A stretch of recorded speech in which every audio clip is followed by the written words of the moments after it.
Hey guys, today we are going to examine the Ramappa Temple, which shows some solid evidence of rock melting technology.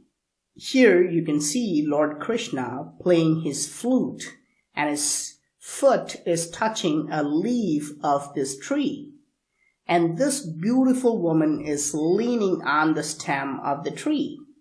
What could be the meaning of this?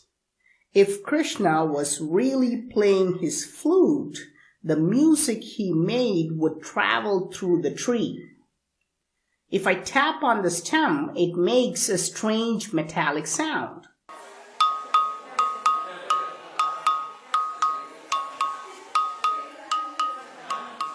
This is made of one solid rock, but yet it makes different sounds when tapped in different parts of the tree stem. Note the difference in sound. And if you tap on the other areas of the same rock, there is no sound. Of course, this is not a coincidence. The ancient builders clearly wanted us to know that this cylinder makes musical sounds. This is why they carved the symbol of Krishna playing his eternal music.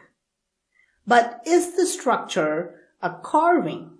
All historians and archaeologists claim that everything in this temple was manually carved by hard labor. But how could you carve a cylinder on rock that makes music?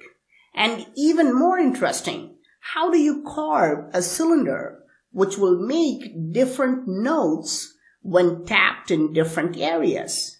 And notice the width of the stem. It has the same width from top to bottom.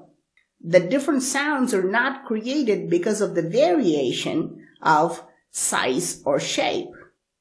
Sculptors and stonemasons confirm that there is no technology today to carve a single rock which can make different sounds when tapped on different areas. But how was such technology used at least 800 years ago in this temple? The only way to create such different sounds is by altering the density of the rock, by melting the rock and molding it into a desired shape. But is it even possible to melt rocks and make it into different shapes? In 2016, University of Buffalo demonstrated something strange. They put rocks in a furnace, heated it to over 2,500 degrees Fahrenheit, and made it into a liquid. In fact, nature does it all the time. It throws out liquid lava whenever there's a volcanic eruption. When scientists at University of Buffalo poured this molten rock out, they gathered it into a simple cast made of sand. You can see the molten rock quickly fills up and takes the shape of the cast.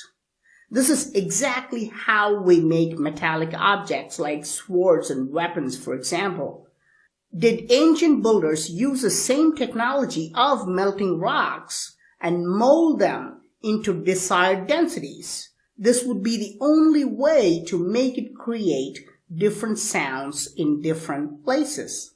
What's really interesting is that University of Buffalo chose the same type of rock as the ancient builders. They're both basalt.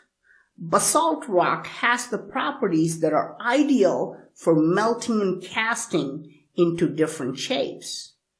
But this temple has another interesting evidence of rock melting technology.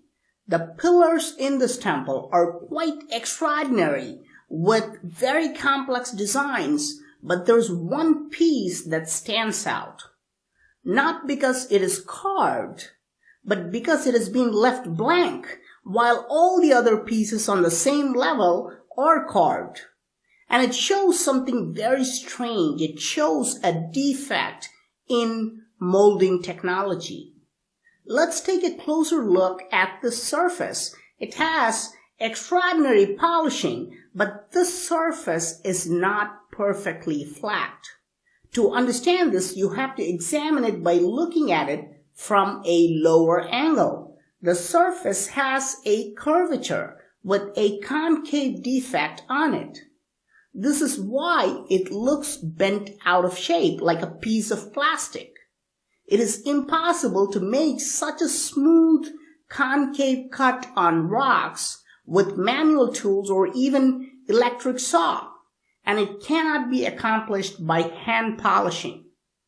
This is a common defect caused in molding process. This is called warping. When we mold objects, the liquid sometimes will cool at different rates in different places. This will cause the object to become bent out of shape. And this is exactly what happened here. This was a defect made while melting and cooling the rock. The ancient builders recognized that this was a defective piece. This is why they did not carve anything on it. Now remember, I showed you the floating rocks which were used on the tower of this temple. These bricks were created by heating mud to a very high temperature and adding other ingredients to make them lightweight. You can click on the top right corner of this video to see it. From all these evidences, we can clearly see that ancient builders were using rock melting technology. Please share this amazing ancient technology with your friends. I'm Praveen Mohan. Thanks a lot for watching. Don't forget to subscribe and also click on the bell button to get all the updates. Please give this video a thumbs up, and I will talk to you soon.